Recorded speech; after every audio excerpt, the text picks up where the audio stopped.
Working is presented by Maya Strategy Group, a leading market research and strategy consulting firm, helping clients in the pet care and animal health industries navigate strategic challenges for almost 2 decades.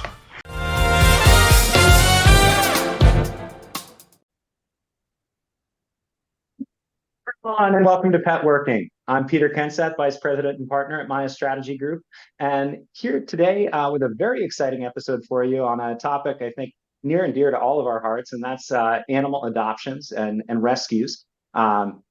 We are very privileged to have Dr. Karen Shenoy, Chief Veterinary Officer from Hills, with us today, along with Stephanie Filer, Executive Director of Shelter Animals Count.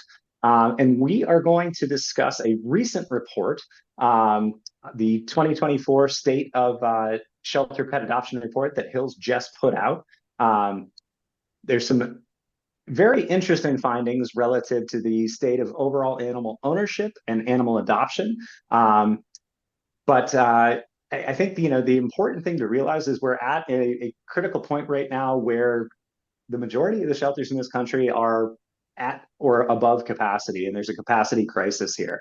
And so, among many reasons that that Hills and Shelter Animals Count came together to work on this report was to kind of figure out, what are the barriers to adoption? What are the barriers to pet ownership in this country? And there's a lot of different factors that touch on a lot of things that we've covered on Pet Working over the last year and a half.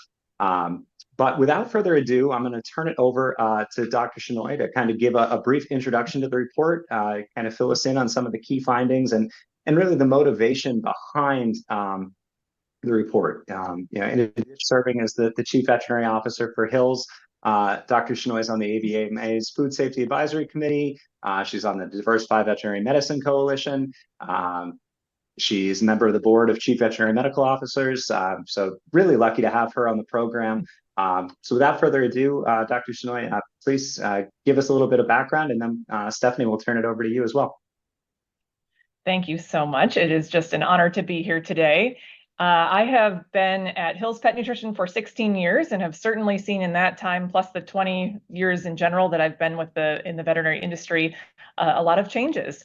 And, it's very important to us at Hills to focus on the shelter community and animal welfare, and have a longstanding, history of support against those organizations, especially through our Hills Food, Shelter, and Love program, which has been in existence for 22 years. So shelters are core to how we live our mission to help enrich and lengthen the special relationships between people and their pets. And in addition to kind of the work that we've done over the years to helping to support the shelter community, we're really understanding that there's a need for additional data. And so I know Stephanie is going to talk a lot about the data that we have around what's happening in shelters themselves. This report that we've just released, our second annual report, is really understanding that there's more that needs to be done to dig into understanding what's happening in communities. So we know that there are a lot of animals in shelters. We know that adoptions are decreasing, and we need to understand more what those barriers are to adoption, why we're seeing some of those trends. So we aim to really survey a wide range of individuals and start to pull out some of that data and be able to share that. We wanted to share it with the shelter community so that various shelters can look at the data, think about specific strategies that they can implement that help decrease some of those barriers and really can make a meaningful difference in turning around some of these adoption rates. So maybe I'll leave it there for now, but super important report that we're really grateful to be able to bring to the community. I mean, there's a wealth of insights. I got an advanced copy of the report late last week, and I've been poring over it as I've had time in the last few days. And I'll be freely honest, I have not had the opportunity to go through it with a fine-tooth comb, but even just reading through it, at a high level a few times, I think there's a lot of really important findings there. And Stephanie, I think this is a great place, to bring you in. And as Dr. Shenoy said, I think you can talk a little bit about the high level trends and what you've seen. I know you bring 20 years of involvement in nonprofits to the table. You were at the Animal Rescue League of Iowa for 12 years prior to coming to Shelter Animals Count as executive director back in 2021. And it's kind of an interesting inflection point when you join Shelter Animals Count, because you come off the year probably where we saw more pet adoptions than any year in history with the pandemic. And now, over the last 3 years, I think, we've seen adoption rates continually decline. Talk to us, what was most striking to you, in as you got the results of this report, and if you could as well, maybe give us a little bit of the methodology, who was surveyed, how many people, so that we can place these findings in context a little bit more. Sure. So Shelter Animals Count, we were founded as an independent nonprofit organization by all of the national animal welfare groups who realized that we need to have a broad data set of what's happening in and out of shelters. So the good news is we've been collecting data since 2016. The bad news is we don't have a lot of data prior to that. But when we have started to look at the trends in the last 4 years, we've really seen what we thought was maybe a hopeful new normal in 2020, where communities were rallying around their shelters, shelters were emptying pets literally overnight into adoptions and foster homes. And what we saw in 2021 was a very different story. And so I actually got involved originally with SAC because we were at my own shelter. We were trying to understand, is this headline of pets being surrendered in record numbers following the pandemic actually true? And we found not only was it not true for our organization, it wasn't true as a national trend across the country. And so as Shelter Animals Count has dug more into that, we've been able to really identify what's happening. Adoptions are down, intakes are starting to go up, but not still at 2019 levels, even yet this year in 2024. We still are not at the levels of intakes we were in 19, but unfortunately the outcomes have not kept pace at the same time. And so when we started to dig into that, we were seeing shelters were actually becoming full, not because of more pets entering, but actually more pets staying behind. And so that imbalance of more coming in than are leaving every day, now compounded in 2021, 22, 23, and now halfway through 2024, it's created this real crisis across the country where shelters are full. And when we started to dig into why outcomes were down, it started to look more and more clear that it was not only a dog problem, but a large dog problem.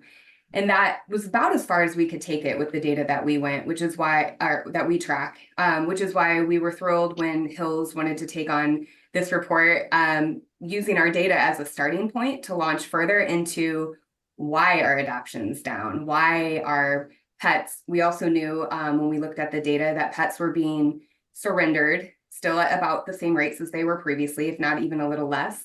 But of the reasons why pets were surrendered, the economy and housing-based reasons were still the top across the country. And so this report really looks at both sides of that equation and gets a little deeper into the why, but there's still a lot to be done on what next with this information. So from a methodology standpoint, I'll kick it over to Dr. Shenoy if she wants to add anything additional to that.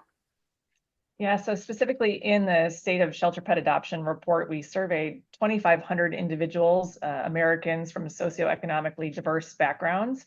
And as Stephanie said, really we're striving to understand specifically what some of the barriers are to pet adoption to kind of better answer these questions around why we're seeing some of the rates decline. And as she alluded to, we're seeing that especially for dogs, that the length of stay is increasing. I think cats are actually kind of having a moment, and we're seeing adoption rates for cats tick up a little bit. For dogs, it absolutely is the large dogs where we're seeing especially some significant challenges. So they're staying in shelters longer, and over the past 5 years, actually, the length of stay has increased 100% for large dogs. Something that's actually a bit of good news that we wouldn't have maybe understood fully previously is that younger generations are actually more open to adopting larger dogs. And so that gives shelters some meaningful data to be able to know kind of which demographic they might be looking at to help kind of open up the possibility of getting those larger dogs adopted out.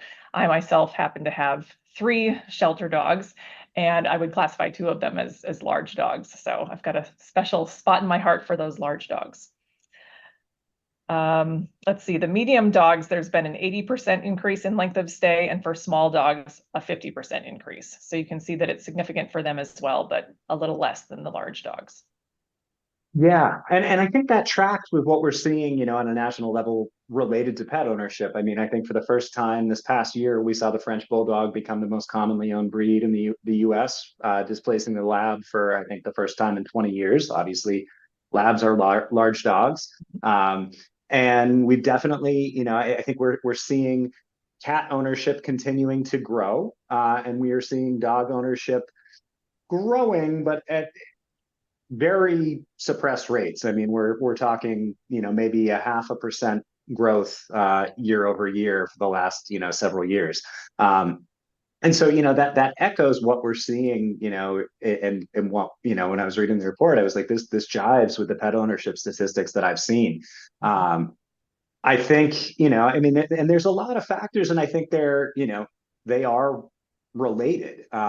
We talk about cost of pet ownership being the top concern. Um, it's cheaper to feed a small dog than it is to feed a large dog. It just sheer volume of food, when the more you have to feed, the more expensive it gets. And so there typically, there are, and I know the report alludes to this, it's maybe not the primary concern, but if you're in a situation where you're renting, oftentimes there are breed restrictions or there are size or weight restrictions on the dogs. Those typically don't apply to cats. They don't apply to small dogs. There's the convenience of being able to travel with your pet. If you have a large dog, you can't bring it on a plane unless you want to put it in the cargo hold, or unless you want to fly Bark Air and pay $6,000 to fly across the country with your pet. And if you're not bringing it with you, then you either have to pay somebody to watch it or pay to board it. And all of those things, it is not inexpensive to own a large dog. It definitely is a concern. And I have a shelter dog. We've had for 7.5 years now. She's 70 pounds, so definitely a large dog. She's a lab mix. But there is a food bill. There's anytime you want to go on vacation that you can't put her in the car, that's another boarding stay or pay to have a sitter. So I definitely think that makes sense. And I think again, a lot of those things don't apply to cats. It's, you can pay to have somebody come over and fill your cat's water and food, and they're going to be fine, and for the time that you're gone, and you don't need somebody there to stay with them. So I think there's lots that's related there. But I think, and Dr. Shenoy, maybe you'd be very well positioned to kind of elaborate on this. The other half of it is veterinary bills and veterinary care. We've seen the cost of veterinary care, significantly outpacing the rate of inflation. We did an episode with Odie Pet the other day in the wake of the nationwide pet insurance cancellations, where they cited the rise in cost of veterinary care as to why they were canceling 100,000 policies. I know when we adopted Peony, it cost $65 to take her to the vet back in 2017, and now it's over $100 just for a visit. So we're looking at almost 100% increase in just the cost of a vet visit in less than 10 years. So pretty significant increases in cost. I'd be curious, do you want to talk a little bit about what are the big drivers in the increasing costs of veterinary care? And, to what extent are we seeing, I know that in the report, it says most people are aware that veterinary care is the most expensive part of owning a pet. What are we doing to kind of help resolve that issue? I think as we think about this kind of intersection between veterinary care and the shelter numbers that we're talking about today, there's a couple key things that we could hone in on. There's challenges around access to care and cost of care are definitely both, very topical issues. And the report does say that nearly half, so 43% of respondents felt that the overall cost of pet ownership was one of their top concerns as we really look at what are these barriers to adopting a pet. And so from the shortage standpoint or the access standpoint, there is a shortage of veterinary professionals. And I certainly see that that is true in the shelter setting, where we need more veterinary professionals to help care for the animals that are in the four walls of the shelter. And then there's absolutely across the country some areas that we would call veterinary deserts, where there's not access readily to veterinary care. Tangled up in that, of course, is also cost to care as a barrier. And one reason that we're really proud to lean in and do even more with shelters today is that many of them are evolving their services. So while we're talking about sheltering and taking care of the animals that are in their four walls, many shelters are also recognizing the need to reach out into communities and provide a variety of different services that help support individuals in need in the communities. And so part of the work supporting shelters actually directly does go into this space of addressing access and cost of care type issues, meaning that there are shelters that are providing veterinary services that are at a reduced price or sometimes free, and usually they're pretty targeted services reaching out to individuals that have a need that might not otherwise be able to access veterinary care. So, complex issue, but definitely some great work that's being done. I'll also point to one other very specific thing that Hills has gotten even more involved with recently, or a specific organization, and that's the Street Dog Coalition. So that's a group that reaches out into communities. They do these different community clinics throughout the nation, and they focus on helping individuals that are either unhoused or at risk of becoming unhoused. So a wide range of individuals in need that are being supported. And we're proud to have expanded our partnership with them to both help the individuals, the people that are at those clinics seeking services, and specifically the pets as well. So different hygiene and various products that we're able to provide, as well as pet food then for the pets in need. That's fantastic. That's really cool. And it's heartwarming to hear that, because you see, I think one of the most timeless things, you see homeless people on the streets with their dog, and that bond is every bit as resonant and salient. That dog is happy because they're with their person. And just because they're economically disadvantaged, because they're unhoused, they're homeless, doesn't diminish the care that and the lengths to which people will go to provide care for their pet. I think it's one of the most perfect examples of the human animal bond. But it raises a really good point of as we see these escalating costs of veterinary care, these escalating costs of pet ownership, do we run the risk of making pet ownership something that is exclusive to the upper classes of society? And I don't think that's what any of us want. I think everybody deserves, and pets deserve to live, in the broadest variety of homes. Kids deserve to grow up with a dog or a cat, and have that experience, and have that bond. But the report calls out that owning a pet is less accessible for people who earn less than $75,000 a year. And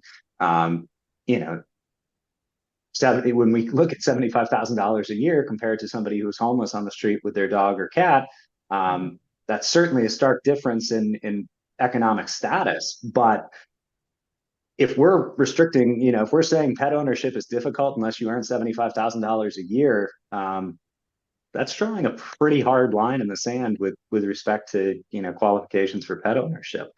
So I think that it's great to hear that Hills is stepping up to the plate with the Street Dogs program. But I'd be curious, Stephanie, in your experience, to what extent, obviously we have applications that people have to fill out at shelters to make sure that the pets are going to a good home, and that they're going to be adequately cared for.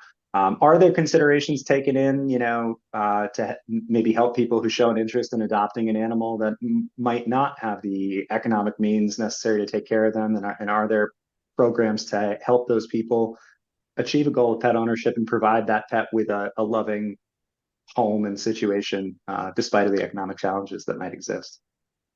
Sure. So it actually, a lot of the cost of a pet can include acquisition costs. And so one of the things that I think adopting from an animal shelter or a rescue organization is oftentimes one of the things we learned before COVID through a lot of research was the price a person pays to acquire their pet has nothing to do with the bond. They're completely separate. So that's when you saw animal sheltering organizations start to do fee waived or reduced fee adoptions. And are still continuing to this day. And right now, with shelters being full, there's a lot of weekends and every day, often I see an organization doing a fee waived adoption event. The nice thing about that as well, when it comes to the cost of veterinary care for people who may struggle for that initial upfront cost of vaccines, spay neuter surgery, microchip, et cetera, often these pets that are adopted from shelters already have that. And so they can get a pet for sometimes as little as no cost that already has $1,000+ dollars invested in medical fees. And that's even oftentimes, we have animals coming in a variety of medical conditions that are treated within the shelter as well. And so they can really get a pet at an affordable fee for their family upfront. That the intent is that then they use the money that they save in the acquisition to get set up with supplies and everything they need going forward. But we do see when we look at the data, once pets are in a home, there definitely is a variety of differences on what they're needing to help support them and keep them in their homes. And veterinary care is more than half of the services that shelters provide to pets that are in a home. Food being close second at more than a third. But they're also, when we look at the economic barriers of acquiring a pet, we know that there's some things that sheltering organizations can do to improve that as well. Besides just the cost, we can also look at the other barriers to adoption and start to adjust our processes and programs as a result.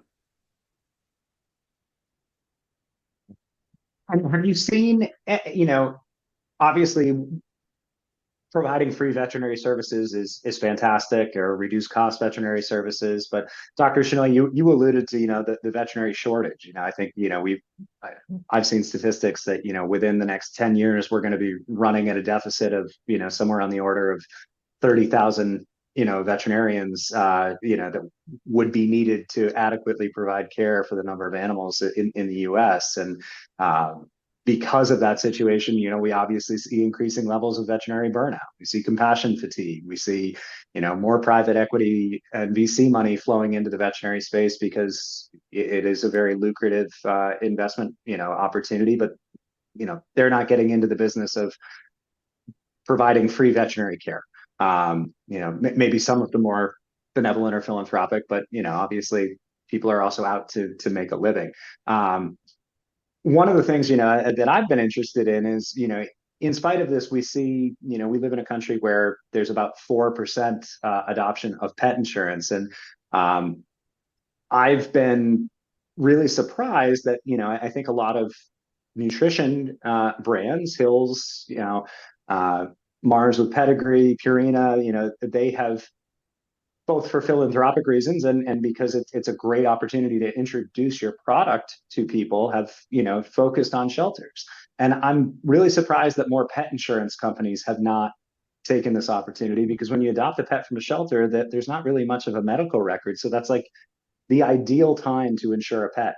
Have either of you seen, I know we had Rescue Spot on back at the end of 2023, and they have a partnership with Odie Pet Insurance, where when you fill out the application on Rescue Spot, you can add pet insurance to the cart.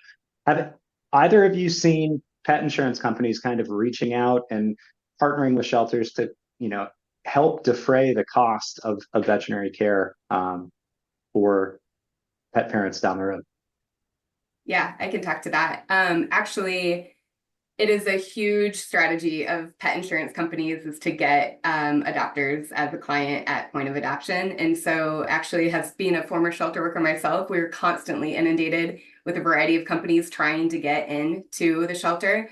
And there's a variety of challenges with that when it comes to the adoption process. And a lot of it is, a person is coming in, they're excited, they got all these things to sign, they need to get their supplies, et cetera.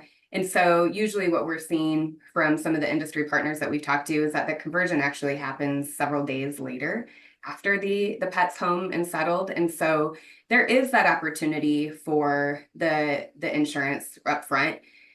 And there's a whole host of different ways that these programs are structured. And some of them still are not affordable, especially if you have multiple pets. And so it's not a one-size-fits-all solution by any means. None of the things that we are digging into and identifying are. It really is this this comprehensive approach from a lot of different angles. But I think, to your point, it does open the need for more public organizations, more for-profit organizations to rally around their shelter systems within their communities and within the country and see what other ways that they can do to support.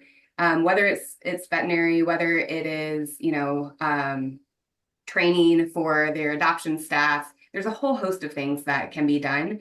But I think the pet insurance is a good solution. So is care credit. So are some of these other things. And often there still are barriers to certain households because of how those programs are structured. So it is not as simple as everybody should get insurance. Everybody has access to care credit. There's a lot of things that go into that. Oh yeah, no, I mean you're absolutely right. If you don't have enough fund, for the way most pet insurance is structured, you're still bearing the upfront costs, right? So if you don't have the cash or the requisite credit to be able to pay for those services,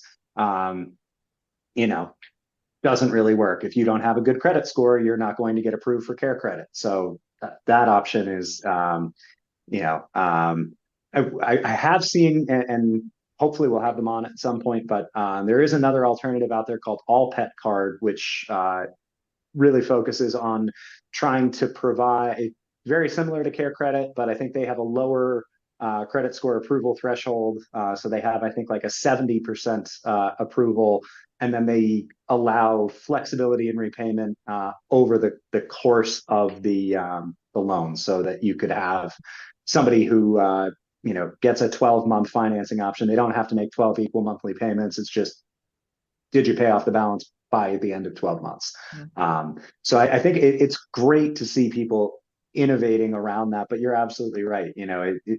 With the disparity in socioeconomic status and cash flow flexibility, it's a big issue. I think, statistics out there say that, I think it's 70% of Americans can't afford even a $400 unanticipated expense. And we know what like I said, just walking into the vet and being seen, is around $100 these days. And that's excluding any diagnostic testing, blood work,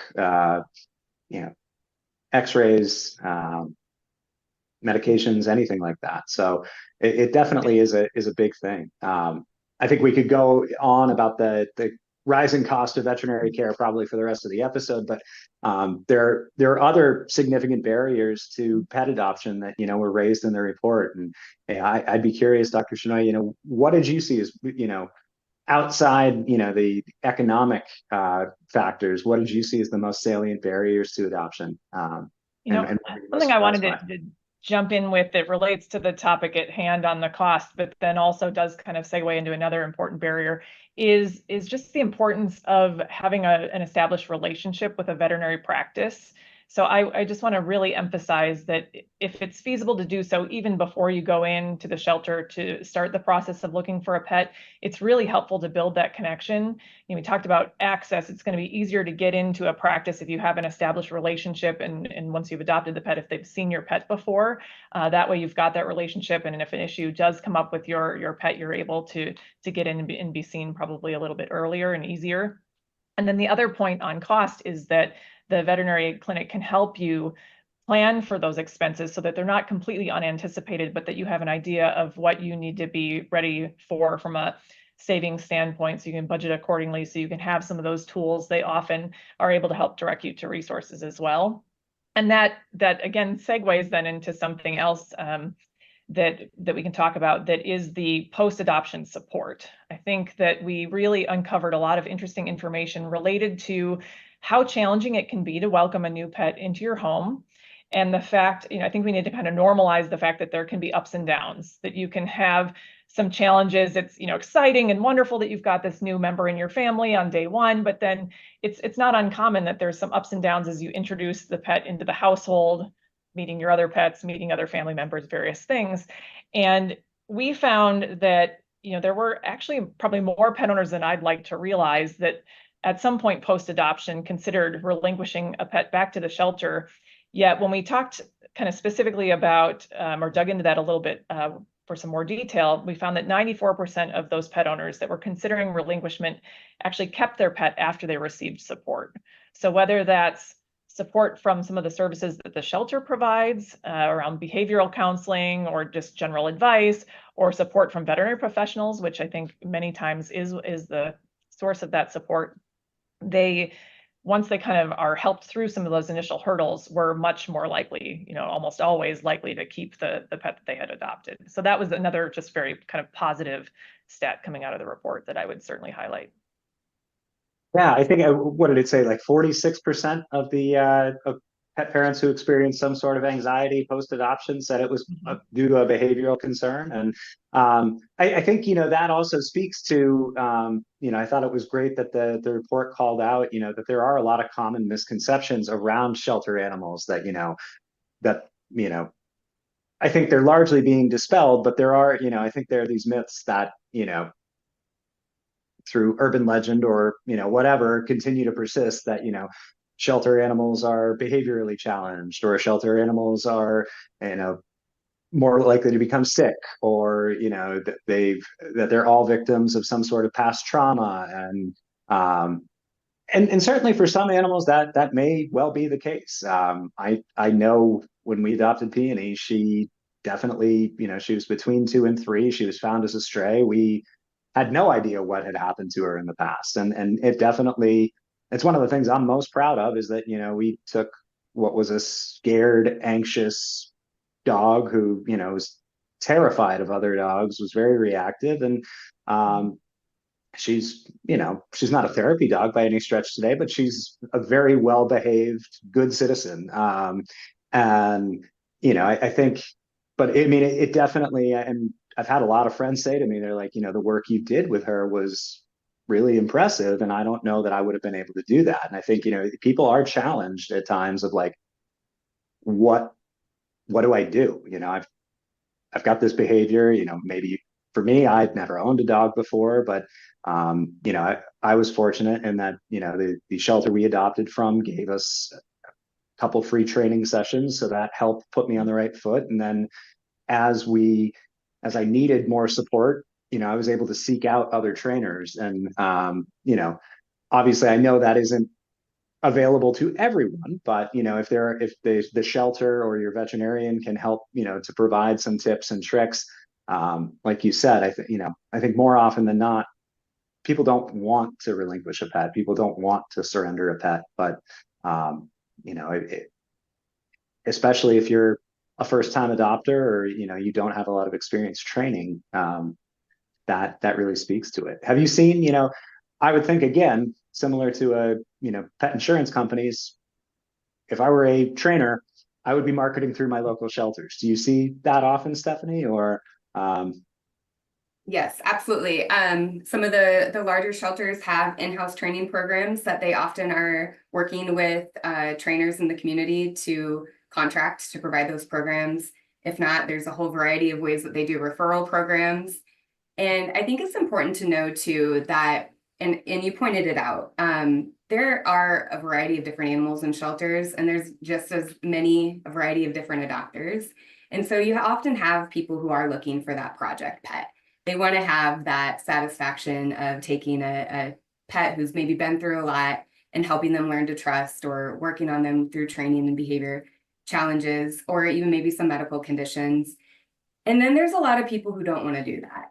And both things are okay, because we also have animals for them too. Me personally, I do not do well raising a puppy. I don't have time, and I don't do well with it because it's just not a skill set of mine. I would much rather have a potty trained adult dog that I adopt from the shelter to join my family. And so I think it's important. And one of the things that this report highlights is that there are a lot of different needs, and there's a lot of different perceptions. And all of those things can sometimes be true at the same time. So I think what is often misunderstood, though, is that there aren't puppies and there aren't kittens. There are. There's right now at shelters across the country, there are over 150 different kinds of dog breeds, and mixed breeds and hybrids and mutts are in addition to that. So we have a lot of options within the sheltering system. It sometimes can be difficult to find that pet if you go to the shelter one time, one day. And so there's now a lot of online resources that can help with that. And just as with training, there's a lot of free online trainings sources or subscription paid or other things to get you started. And then you can, go to a trainer in your area or do some home visits. There's a whole host of ways that people can add and integrate their pet into their new home. But we also realize it's not a success only journey.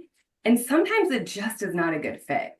And so in those cases, there can sometimes be a lot of shame with people who adopt a pet. And there's all of this celebration and they shared it publicly and they're excited. And then it just doesn't work. And for a variety of reasons. And that's okay. A lot of shelters now are doing trial adoptions or they're doing foster to adopt programs. They're doing all the things that shelter staff used to do when we would bring our own pets into the home. We're like, oh, I'll foster it. And then you end up keeping it. Really what you're doing is you're seeing if it's a good fit for your lifestyle, for the other pet and human family members in your home, all of those things. And if not, bring it back and we'll have another adopter for that pet and we'll have another pet for you. And so I think what this is really highlighting is there are a lot of things that can be worked through with support, like Dr. Shenoy said. When offered the support, it can make a huge difference in having a successful adoption and into the long term. And when those things are either unable to be true or don't work, there still is that option to come get another pet and still make a huge difference in the sheltering system. No, I think you hit it on the head. I mean, I had a friend's mother growing up who, would say in reference to dating, every pot has its lid. And I think it's very, equally applicable to adoptions. You raised a couple points that I'd love to touch on, Stephanie. You mentioned, that there are no puppies available. You'd rather have an adult dog. I was curious, and I might have overlooked it, but what did you see? What do you see in terms of senior dogs? Because I know they're usually the hardest dogs to adopt out of the shelter system. What did the report find with respect to senior dogs? So we actually dug into that separate from this report a little bit earlier this year. We're going to be updating it this summer on looking at what's happening with dogs by age and by size. And our assumption was, first, let me quick note, there are puppies in shelters. There's a lot of puppies in shelters, and there's more puppies in shelters now than there were pre-pandemic. So if you're looking for a puppy, go to your shelter, they have one. And if not, go online and find a shelter near you that probably has one. Aside from that, when we looked at what was happening, we assumed senior dogs would have a higher length of stay. And so when we looked at it, we looked at, of all the dogs that were adopted, how many days did it take for that adoption to occur from the time they entered the shelter to the time they were adopted? And we expected it to be highest for seniors, middle for adult, lowest for puppy, juvenile. And we didn't really see that to be true as the years have progressed post-COVID. We definitely did see that trend up to COVID and then since it started to actually reverse. And so we are now seeing all ages of dogs. Puppies are still higher a little bit, but we are now seeing all ages of dogs being adopted at actually the same rate. And those slower retired senior pets are often great for a low activity family or even someone who just wants a couch potato. We do still see that interest. And I think the senior pets too, there is a certain population of people who just love senior pets, and they often have just said goodbye to an old one in their family, and they want to help. They already have a lot of the understanding sometimes for the special health conditions, and they just want to take on another and help. And there's also some hospice pets that can be hospice foster or hospice adoptions, that there's a certain segment of people that have a real heart for that too. And so I think the most of our adopters and most of our animals really kind of fall in between. We definitely have puppies, we definitely have seniors, and we have a lot in between. But I think that misconception of I can't find a puppy is really, it can change every day because new animals are entering the system every day. And same with breeds. And there's a lot of regional differences as well. And so that's one of the challenges since the pandemic is our animal transport system really shut down because everybody's been full. And so we haven't been able to move animals around to different organizations to meet demand like we once did. So puppies, where I'm at in the Southeast, you can get them everywhere. And as you start to move more north, not as common, still common though. But we didn't need to transport, or we not only didn't need to transfer puppies in because now they have existed in other areas where they once were less available, but now they just don't have the space. And so if we can start to improve and increase adoptions, we can start to remove that bottleneck so the animal movement system can occur again. And then that will really increase and diversify the supply that we're able to offer across the country as well. And I think, one thing you made mention of is online. Obviously, I was really taken. We had Nicole Patrick of Rescue Spot on earlier this year, and I know the report referenced, the application process being a big barrier to adoption. They have come out with a really cool solution that's kind of like a common app or a universal application or a credit bureau for pet adoptions. So shelters can sign up with them. You fill out the application on Rescue Spot one time, and then you can search across all the shelters in their portfolio and on their site and adopt from them. So you can look on a nationwide basis without having to resubmit the same application time and time again. And I think that will be a huge step forward in kind of reducing the complexity there. And I'm really encouraged to hear that, senior pets, are getting a better shake now. I think it kind of leads me back to we are still faced with this problem of needing to, clear the shelters, so to speak. And I know that that's Hill's big motto. And so, I guess I'd turn it over to you, Dr. Shenoy. When we look at this, what are the steps that the veterinary profession can take? What are steps that, and you've mentioned tons of initiatives that Hills as a company is doing, but, what can other pet industry professionals and organizations do to help? What do you see as, the big action items that, the low hanging fruit, so to speak, for us to help clear the shelters? Yeah, that is an excellent question. I think when we think holistically about some of the challenges that we're putting on the table today and talking about, step one is just continuing this conversation, that we would really love to invite others into the conversation, industry leaders, people from different facets of the pet industry. Stephanie and I were chatting that it's not uniquely a shelter problem. It's not uniquely a veterinary profession problem. Holistically, the pet industry, I think, has kind of an interesting space right now where we can come together, and it takes the work of various facets of that industry having this conversation and digging in together to create some of the solutions. So we have a chance to really see more pets in more households, and the number of pets per household potentially even increase. It's a real opportunity for us as an industry, but of course we want to promote responsible pet ownership and tackle some of these challenges in the right way. So I think number one is coming to the table and participating in the conversation. I would say to other, industry partners that a key thing can be to just reach out to the organizations in the local community and ask questions. What do they need? It may be that you assume they need sponsorship dollars, but there could be in-kind donations, volunteer hours, other, challenges they have, maybe getting the word out about certain initiatives or things, other ways that different industry partners can help. So I think it's really about asking those questions and finding out specifically from your local organizations, what do they need, and kind of working collaboratively. And then message just to anybody is that if you have the ability to bring a pet into your home, there's many shelter pets out there that need loving homes. And so consider either adopting a pet, even fostering a pet, which oftentimes shelters will cover the cost of care for animals that are in a foster situation.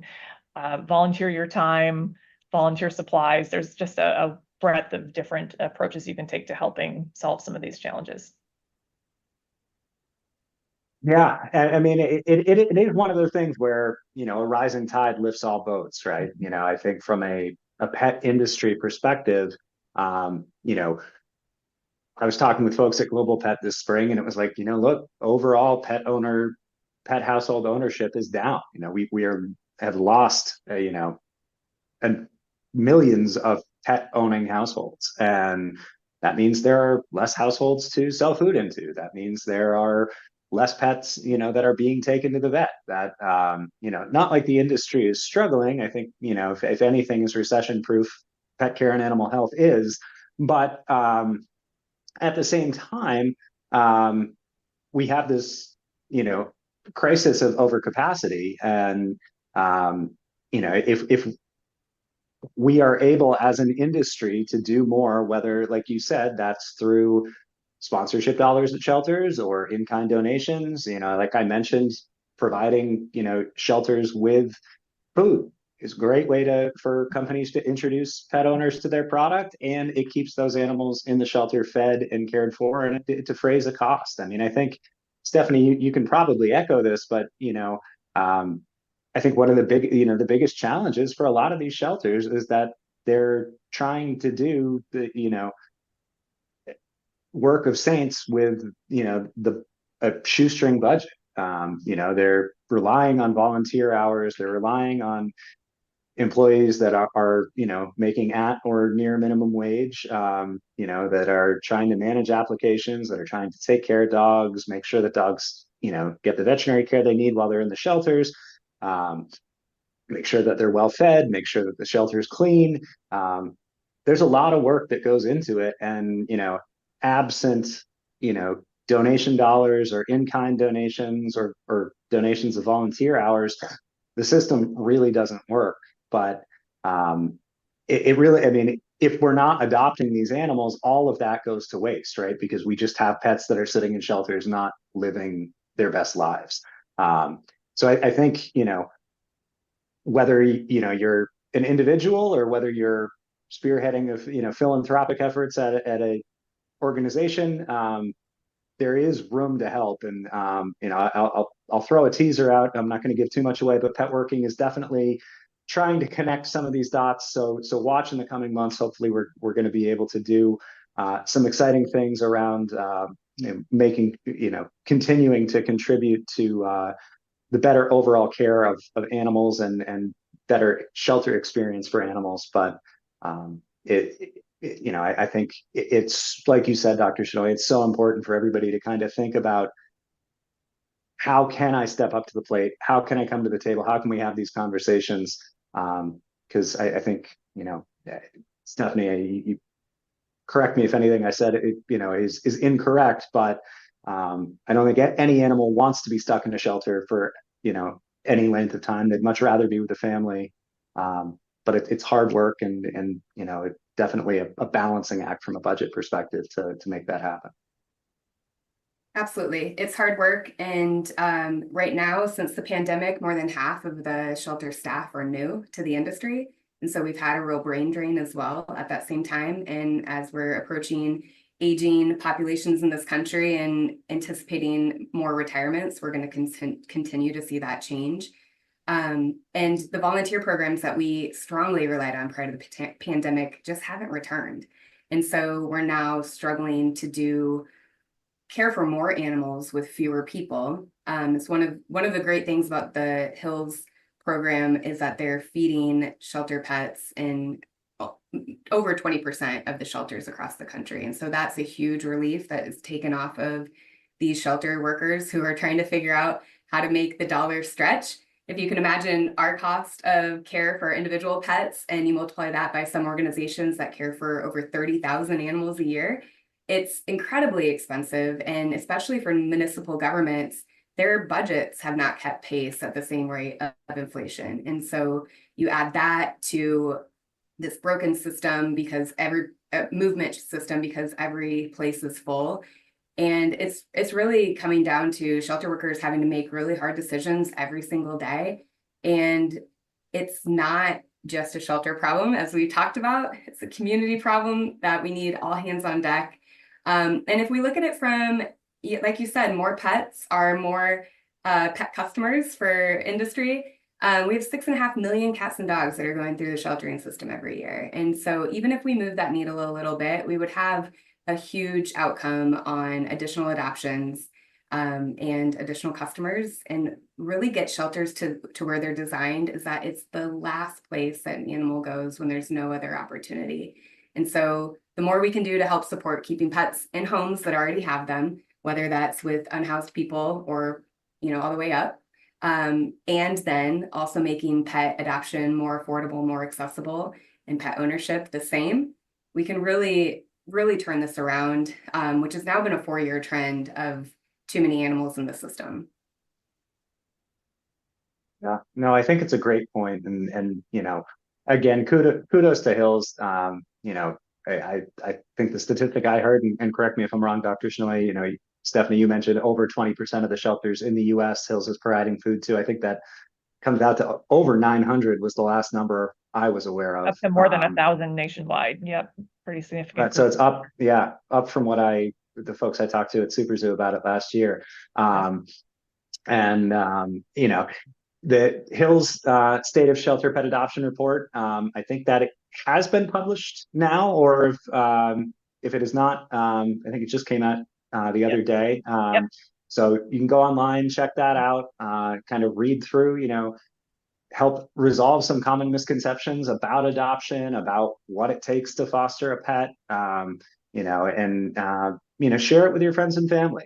If you have people who are on the fence, this report offers, some potential remedies to some of the barriers that are out there around pet adoption.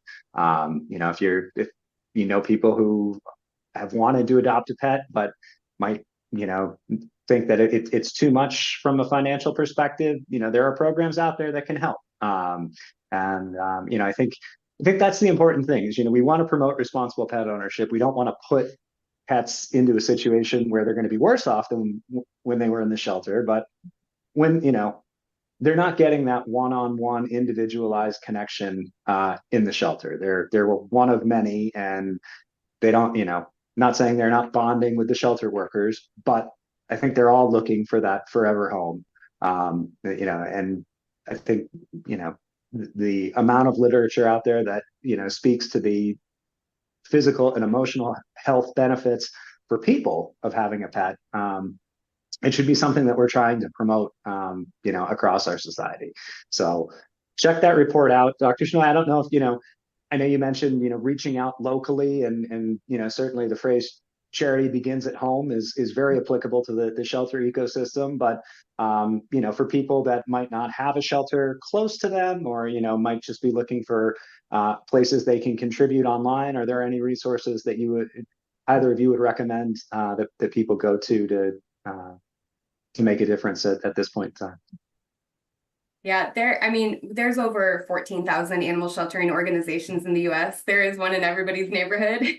They just might have to Google it. But I think that's one of the things the report highlighted too, is a lot of people don't know that these organizations exist. And so that would be a great first step, is to search for the animal sheltering organizations in your community and get involved with one.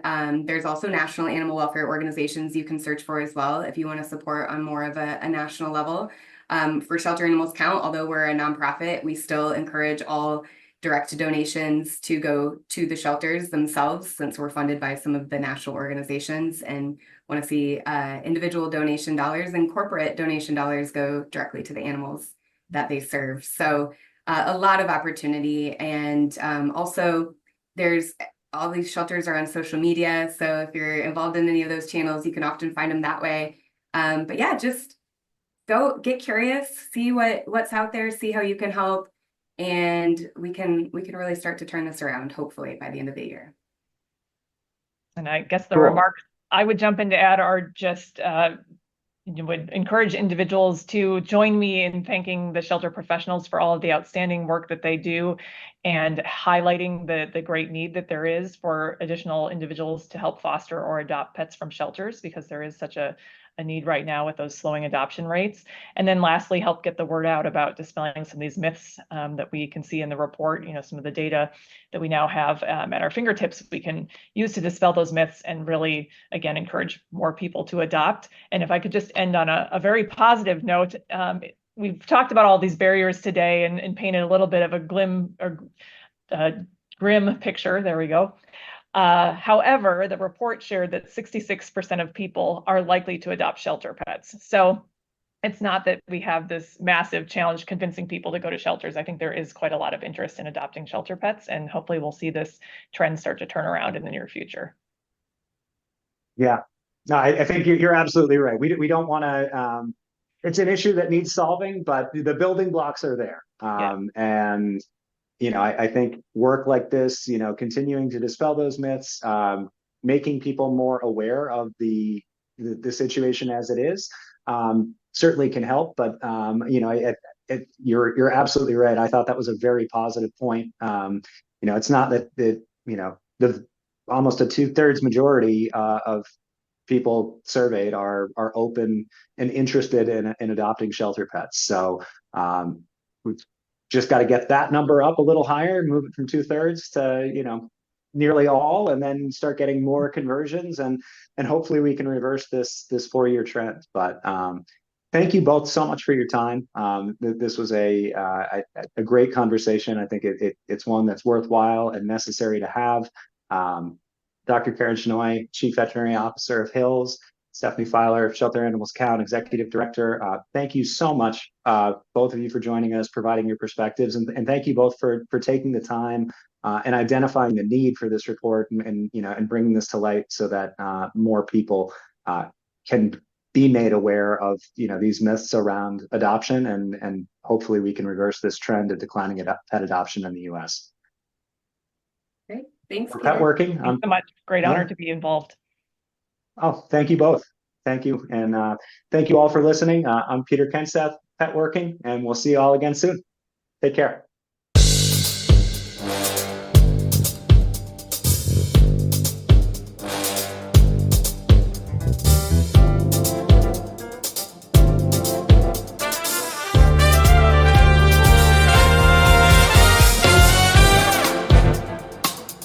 Pet Working is presented by Maya Strategy Group, a leading market research and strategy consulting firm, helping clients in the pet care and animal health industries navigate strategic challenges for almost 2 decades.